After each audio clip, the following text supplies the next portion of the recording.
მოგესალმებით სივრცე მოგრებლებო, მე ვარ მინეჯი ინტერაუდი, ეს ჩემი საავტორო გადაცემა ჩვენი უფლებები.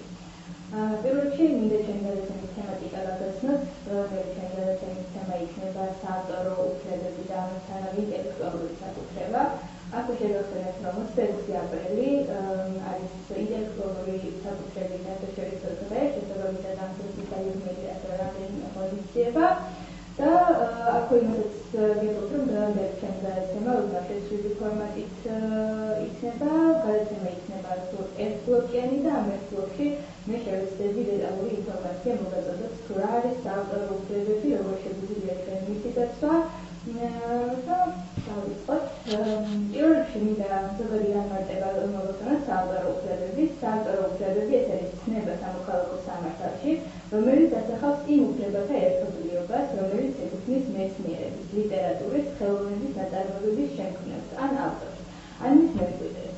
როგორც წესი, გარკვეული დროის და ამ დროის გასვლის შემდეგ ნაწარმოები ხდება საყოველთაო საკუთრება.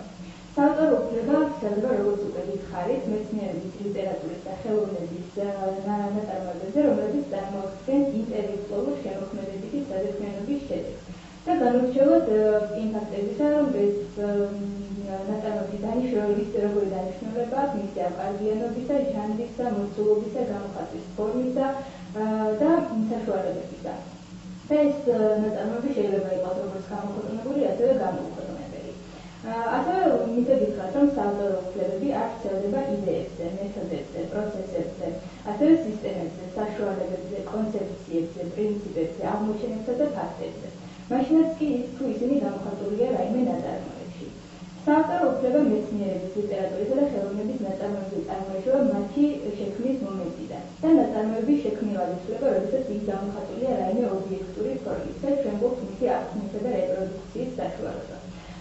ასევე ალბათ გამიჩნდება კითხვა საავტორო უფლებების წარმოშობისთვის აუცილებელია თუ არა ჩვენი ნაწარმოების რეგისტრაცია. Aku მინდა გითხრათ, რომ რეგისტრაცია აუცილებელი არ არის, ან რაიმე სხვა სპეციალური გაფორმება. აქ მხოლოდ შეგვიძლია ინტელექტუალური საკუთრების ეროვნული ცენტრის საქმედების რეესტრში გავატაროთ ჩვენი ნაწარმოები და რეგისტრაციის შემდეგ რეგისტრაცია იძლევა უბრალოდ სერტიფიკატი.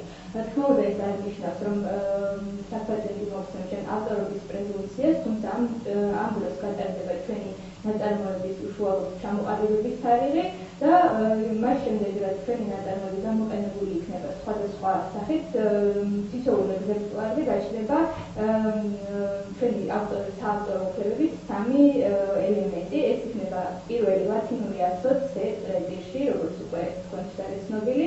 მეორე არის განსაკუთრებული საავტორო უფლების მფლობელის სახელი ან დასახელება და ნაწარმოების პირველი გამოცემის წელი. ალბათ შეჩდება კითხვა, რას იცავს თვითონ საავტორო უფლებები. საავტორო უფლებები იცავს მეცნიერების, ლიტერატურის და ხელოვნების ნაწარმოებებს და მე შემიძლია დეტალური ჩამონათვალი გაგაცნოთ, თუ როგორი ნაწარმოებებია ესენი. ეს არის პირველი ლიტერატურული ნაწარმოებები, წიგნები, ბროშურები, სტატიები და სხვა წერილობითი ნაწარმოებები. ასევე ლექციები, მიმართვები, ქადაგებები და ამავე სახის სხვა ნაწარმოებები. დრამატული ან მუსიკალურ-დრამატული ნაწარმოებები, ქორეოგრაფიის, პანტომიმის და სხვა საარსენო ნაწარმოებები. ტექსტიანი ან უტექსტო მუსიკალური ნაწარმოებები, აუდიოვიზუალური ან კინემატოგრაფიული ნაწარმოებები.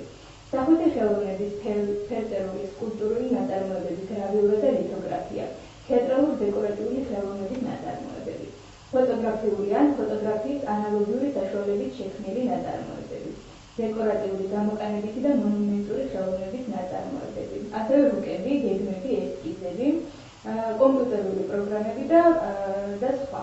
რა მოთხოვნები წაეყენება ნაწარმოებს, რათა მასზე გავრცელდეს საავტორო უფლებები. საავტორო უფლებები რომ გავრცელდეს რაიმე ნაწარმოებზე, ამისთვის აუცილებელია, რომ ნაწარმოები იყოს ობიექტური სახის, რადგან ჩვენ შევძლოთ მისი აღქმა და როგორც უკვე ვთქვი, მისი დანიშნულება, ხარისხი და ჟანრი არ განსაზღვრავს საავტორო უფლებების წარმოქმნის აუცილებლობას.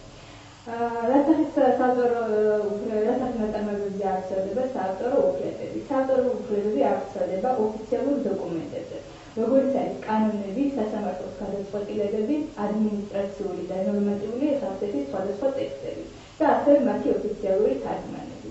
სახელმწიფოს ოფიციალური სიმბოლოები, როგორც არის დროშა, გერბი, ჰიმნი, ჯილდოები, ფულის ნიშნები, სახელმწიფოს სხვა ოფიციალური ნიშნები და სიმბოლოები.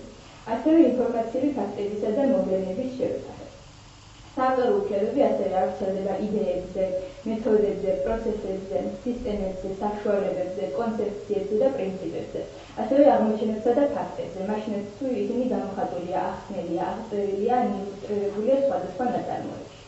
და საავტორო და მომიჯნავე უფლებები დაიცვა იდეის გამოხატვის მხოლოდ ფორმა და არა თვით იდეა. რა არის საჭირო იმისათვის, რომ საავტორო უფლებები წარმოიშვას? საავტორო უფლება ნაწარმოების წარმოიშვება მისი შექმნის მომენტიდან.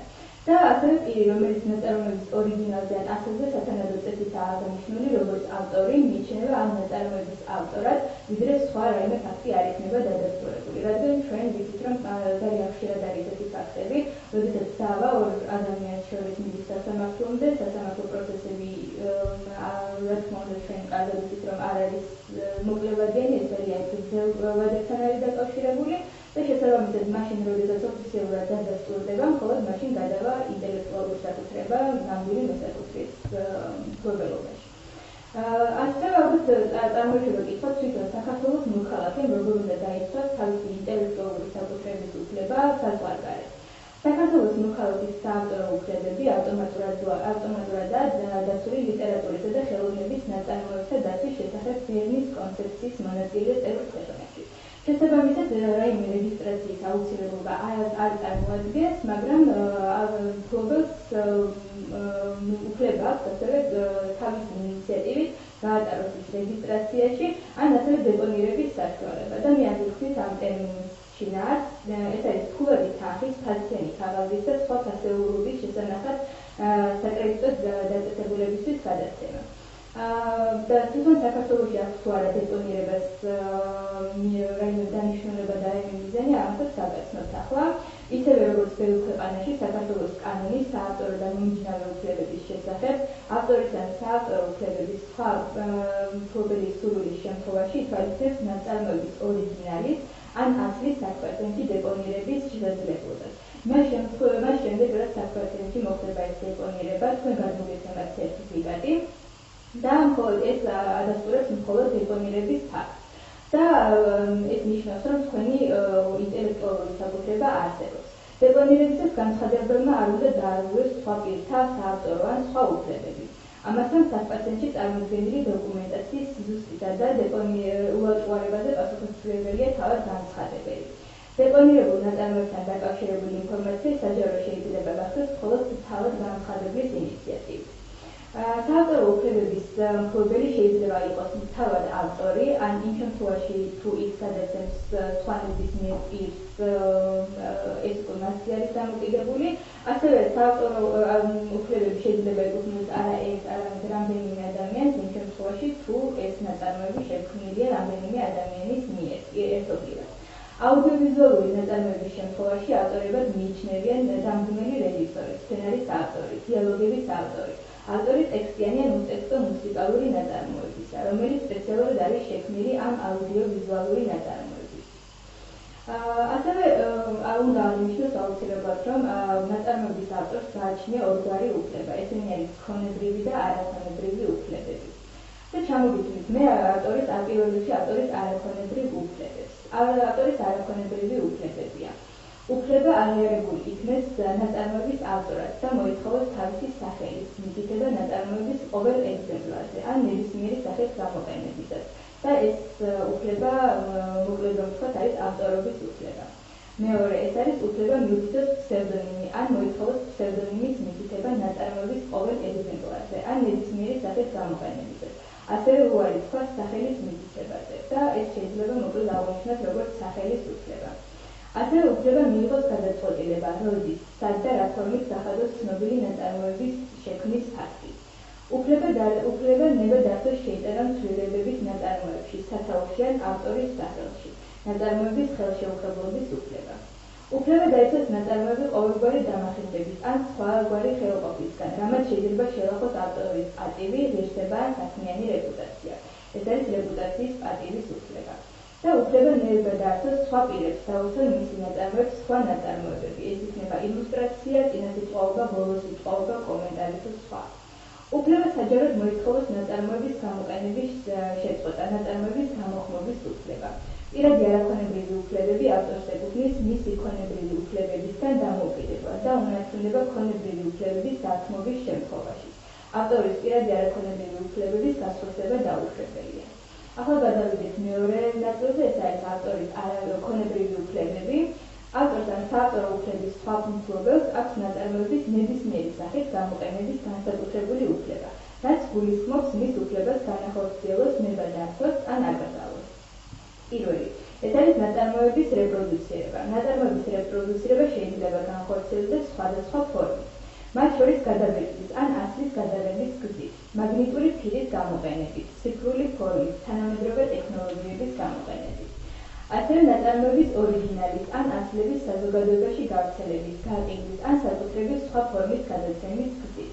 თუმცა ავტორის მიერ ან მისი ნებართვით კომერციული მიზნით ნაწარმოების ორიგინალის ან ასლების საქართველოში პირველი გაყიდვით ამოიწურება ნაწარმოების საქართველოს ფარგლებების შემდგომი გავრცელების უფლება. ასევე ნაწარმოების საჯარო ჩვენება, მაგალითად ნახატის ან ფოტოს დემონსტრირება.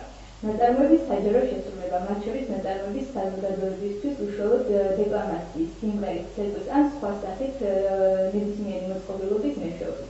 თუმცა ამ შემთხვევაში უნდა აღინიშნოს, რომ საზოგადოებაში გაცნობა არ ხორციელდება ოჯახის ან ოჯახის ახლობელ წრეში. ანუ იმ შემთხვევაში თუ თქვენი ნაწარმოების პირველადი განხილვა მოხდება ოჯახში, ეს არ იქნება ჩათვლილი. ნაწარმოების საჯარო გადაცემა, კერძოდ გამოსახულების ან ხმის გადაცემა რადიო ან ტელეეთერში, კაბელით ან ინტერნეტით. ნაწარმოების თარგმნა, ნაწარმოების გადამუშავება და ნაწარმოების ორიგინალის ან ასლის გაქირავება, ან მფლობელობის სხვა ფორმის გადაცემა. გამორჩეულია ასევე კომპიუტერული პროგრამების საავტორო უფლებები, კანონის მიხედვით დაზუსტებულია და დამატებით განმარტებულია ზოგიერთი სახის ნაწარმოების ავტორთა ქონებრივი უფლებები. და ამათ შორის ერთ-ერთია კომპიუტერული პროგრამის ავტორის უფლება. მას აქვს უფლება განახორციელოს, ნება დაართოს ან აკრძალოს მისი რეპროდუცირება, ანუ ჩატვირთვა, ჩვენება და სხვა. პროგრამის ერთი ენიდან მეორეზე გადატანა, ადაპტირება, სისტემატიზაცია და ასე შემდეგ. მონაცემთა ბაზის ავტორს კი შეუძლია განახორციელოს, ნება დაართოს ან აკრძალოს მისი დროებით ან მუდმივად რეპროდუცირება. მთლიანად და ნაწილობრივ თარგმნა, ადაპტირება, სისტემატიზაცია, ნებისმიერი გადაცემა, ჩვენება, დიალოგური თუ პირდაპირი ტრანსლაციის ჩათვლით. ამასთან ერთად კანონი ასევე ითვალისწინებს იმ მეორე ტიპის მონაცემთა ბაზის დაცვას, რომელიც არ წარმოადგენს ნაწარმოებს, მაგრამ მაინც დაცული უნდა იყოს მისი უფლებები. დამამზადებისა, რომელმაც ჩადო მნიშვნელოვანი კაპიტალი მასალების მოპოვებაში, ასევე შემოწმებაში, გადამუშავებასა და სისტემატიზაციაში. ასევე არის კიდევ ერთი ფაქტი, რომელსაც ეწოდება მიდევნების უფლება და მისთვის ცალკე არ გამოყოფილი კანონში სახუთი ხელოვნებასა თუ ფოტოგრაფიის ნაწარმოების ავტორებისთვის. ეს არის უფლება, რაც გულისხმობს ავტორის უფლებას მიიღოს გარკვეული ჰონორარი ნაწარმოების ორიგინალის პირველი დასრულების შემდეგ. ანუ მას შემდეგ, რაც პირველად მოხდება ნაწარმოების საჯაროდ გაცნობა, ავტორს უფლება აქვს ყოველი შემდეგი პრეზენტაციის შემდეგ მიიღოს ჰონორარის გარკვეული რაოდენობა და ახლა მე ციფრებით აღიხსნით, თუ როგორ ხდება ეს. მაგალითად 100.000 ლარამდე ჰონორარი შეადგენს 4%. 100.000 ლარიდან 400.000 ლარამდე 4.000 ლარს, ანუ 100.000 ლარის 4%. და ამას დამატებული 100.000 ლარის ზემოთ 3% და ასე შემდეგ. საინტერესო ალბათ არსებობს თუ არა რაიმე შეზღუდვებიან გამონაკლისები საავტორო უფლებების დაცვის დროს. კანონის დადგენილია შეზღუდვები და გამონაკლისები ავტორის მხოლოდ ქონებრივი უფლებებიდან და ესენია კერძოდ დაშვებულია ნებისმიერი ნაწარმოების რეპროდუცირება, მხოლოდ პირადი სარგებლობის მიზნით. ავტორის თანხმობისა და მისთვის ჰონორარის გადახდის გარეშე, გარდა არქიტექტურული ნაწარმოების ნაგებობის ფორმით რეპროდუქციებისა. წიგნის მთლიანად ნოტებისა და სახვითი ხელოვნების ნაწარმოების რეტოგრაფირებისა.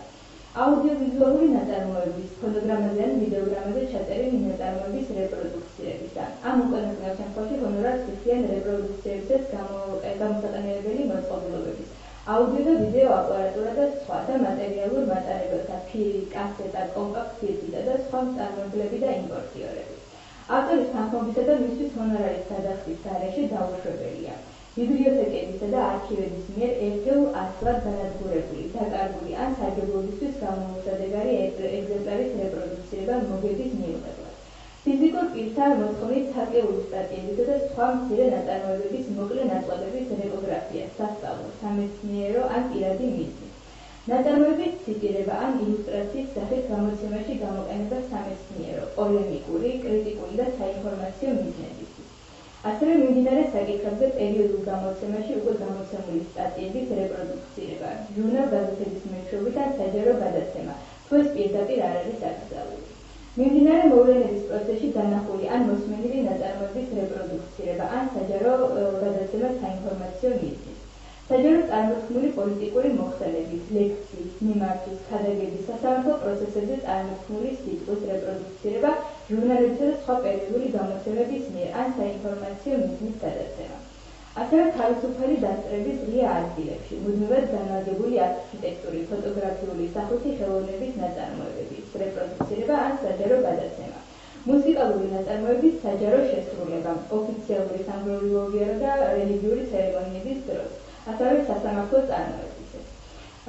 და რაც შეეხება ვადებს, თუ სადამდე შეიძლება ავტორს მიენიჭოს თავისი უფლება, ეს არის საავტორო უფლებები წარმოიშობა ნაწარმოების შექმნისთანავე. და ავტორის სიცოცხლის შემდეგ დაახლოებით 70 წელი მისი გარდაცვალებიდან. თუ ნაწარმოების გამოცემა ან საჯარო გაცნობა მოხდა ფსევდონიმით, ეს ფსევდონიმი რა თქმა უნდა იქნება დარეგისტრირებული და ამ დროიდან 70 წლის განმავლობაში. ასევე იმ შემთხვევაში თუ არის ესეთი ფაქტი, რომ თანაავტორობით ან აუდიოვიზუალური ნაწარმოების შემთხვევაში საავტორო უფლებები მოქმედებს უკანასკნელი ავტორის გარდაცვალებიდან 70 წლის განმავლობაში. ნაწარმოებთან დაკავშირებული ავტორობის, სახელის, ნაწარმოების ხელშეუხებლობისა და რეპუტაციის პატივისცემის უფლების დაცვა ხორციელდება უბადოდ. საავტორო უფლებების მოქმედების ვადის დამოწმების შემდეგ ნაწარმოები შეიძლება გამოიყენოს ნებისმიერმა პირმა ჰონორარის გადახდის გარეშე. ავტორს ან სხვა უფლებამოსილ პირს შეუძლია ქონებრივი უფლებების გაკითხვა ან სხვა ფორმით მთლიანად ან ნაწილობრივ გასხვეცება. მასვე შეუძლია ასევე დაუთმოს ნახევარი პირის ნებისმიერ პირს და ასევე გამოყენების უფლება. ოღონდ იმ შემთხვევაში, როგორ იქნება ეს ხელშეკრულების პირობები. იმ შემთხვევაში, თუ ავტორი თავისი ინიციატივით ან ხელშეკრულებით გადაცემს სხვა მეორე პირს თავის ინტელექტუალურ საკუთრებას. მეორე პირს უფლება აქვს მოითხოვოს მისი სრული უფლება და ამის შემდეგ თავად ავტორს აღარ ექნება უფლება გამოიყენოს თუნდაც თავისი ნაწარმოები ან მეორე პირის გარეშე. და იმ შემთხვევაში, თუ საქმე მიდგება ჰონორარზე, აუცილებელია უშუალოდ მეორე ავტორთან შეთანხმება. უკვე რამდენიმეჯერ ვახსენე ჰონორარი და როგორ ხდება ავტორებისთვის ჰონორარის შეგროვება გაგაცნოთ ამ ფაქტსაც. ავტორებს შეუძლიათ თავისი უფლებები განახორციელონ როგორც ინდივიდუალურად, ასევე ქონებრივი უფლებების კოლექტიურ საფუძველზე მართვის ორგანიზაციის მეშვეობით. და გეტყვით, თუ რა არის თავად ეს ორგანიზაცია. საავტორო და მომიჯნავე უფლებების მფლობელებს უფლება აქვს შექმნან ნებაყოფლობითი კავშირი. ქონებრივი უფლებების კოლექტიურ საფუძველზე მართვის ორგანიზაცია, რომელიც მას უნდა გაიაროს სპეციალური რეგისტრაცია. კოლექტიური მართვის ორგანიზაციის მთავარი ფუნქციაა ნაწარმოების ან მომიჯნავე უფლებების ობიექტის გამოყენებისთვის ავტორთა სახელის გაცდის ლიცენზიები და ასევე მოიპოვოს ჰონორარი. ასევე მათ ხელშეკრულება უნდა კონდეს დადებული და აქტიურ ურთიერთობაში უნდა იყოს უცხოურ ანალოგიურ ორგანიზაციებთან იმ შემთხვევაში, თუ საქართველოს საზღვარ გარეთ მოხდება ამ კონკრეტული ნაწარმოების გაცნობა საზოგადოებისთვის. და ამ შემთხვევაში ეს ჰონორარი გადმოეცხება ამ ორგანიზაციას. აღნიშნული ხელშეკრულებების შესაბამისად კოლექტიური მართვის ორგანიზაცია უფლებამოსილია მოსარგებლეების, სახელმწიფო ორგანიზაციებისა და სასამართლოს წინაშე წარმოადგინოს ავტორთა და მომიჯნავე უფლებათა მფლობელობის ინტერესები. და რა განსხვავება ალბათ საინტერესო მომიჯნავე უფლებებსა და საავტორო უფლებებს შორის. მომიჯნავე უფლებების დაცვის ობიექტებია შესრულება, ფონოგრამა, ვიდეოგრამა და საეთერო და საკაბელო მაუწყებლობის ორგანიზაციების გადაცემები. მომიჯნავე უფლებების მფლობელი შეიძლება იყოს შემსრულებლები, ფონოგრამისა და ვიდეოგრაფიის დამამზადებები და მაუწყებლობის ორგანიზაციები. ამ ყველაფრის შემდეგ საინტერესო თავად საქართველოში რომელი აქტები არეგულირებენ ამ საავტორო უფლებებს და იმ შემთხვევაში თუ საქართველოს სხვადასხვა ორგანიზაციის წევრია, რომლიდან ხდება ეს ფაქტები. საქართველოში საავტორო და მომიჯნავე უფლებებთან დაკავშირებული ურთიერთობის მარეგულირებელი ძირითადი საკანონმდებლო აქტია კანონი საავტორო და მომიჯნავე უფლებების შესახებ, რომელიც გამოცემულია 1999 წელს. გარდა ამისა, საავტორო და მომიჯნავე უფლებების დაცვის სამართლებრივ საფუძველს წარმოადგენს ლიტერატურისა და ხელოვნების ნაწარმოებების დაცვის შესახებ ბერნის კონვენცია, რომელსაც საქართველოს წევრი 1995 წლის 16 მაისიდან. შემსრულებლების ფონოგრამის დამამზადებისა და სამაუწყებლო ორგანიზაციის დაცვის შესახებ რომის კონვენცია და საქართველოს წევრია 2014 წლის 14 აგვისტოდან. ინტელექტუალური საკუთრების მსოფლიო ორგანიზაციის შეთანხმებების საავტორო უფლებების შესახებ და შემსრულებლებისა და ფონოგრამების შესახებ. მისი წევრია საქართველოს 2002 წლის 20 მაისიდან. ვაჭრობის მსოფლიო ორგანიზაციის ვაჭრობასთან დაკავშირებული ინტელექტუალური საკუთრებათა უფლებების ასპექტის შესახებ და საქართველოს წევრია 2014 წლის 14 ივნისიდან. რაც შეეხება საავტორო და მომიჯნავე უფლებების დარღვევასთან დაკავშირებული ურთიერთობებს, ისინი რეგულირდება შემდეგი საკანონმდებლო აქტებით. საქართველოს ადმინისტრაციულ სამართალდავროვათა კოდექსი 157 პირველი, მეორე, მესამე და 229 მუხლები. სისხლის სამართლის კოდექსის 199 მუხლი. ამასთანავე ინტელექტუალურ საკუთრებასთან დაკავშირებულ სასაზღვრო ღონისძიებათა შესახებ საქართველოს კანონი, რომელსაც განსაზღვრულია სპეციალური მექანიზმები კონტრაფაქტული საქონლის იმპორტისა და ექსპორტის აღკვეთის მიზნით. ეს იყო ზოგადი ინფორმაცია, რის მიმოწოდებას მე შევძელი თქვენთვის, ასევე უნდა გავითვალისწინოთ ნებისმიერი ის ფაქტი, როდესაც ხელოვნების სხვადასხვა ნიმუშის გამოყენება ხდება, აუცილებლად უნდა იყოს მისი უფლება დაცული და იმედი მაქვს ჩემი რჩევები დაგეხმარებათ, ასევე გაითვალისწინებთ იმ ფაქტებსაც, რა წარმოადგენს თავად ჩვენი ინტელექტუალური საკუთრება და რა ვიცი, მე დიდი მადლობა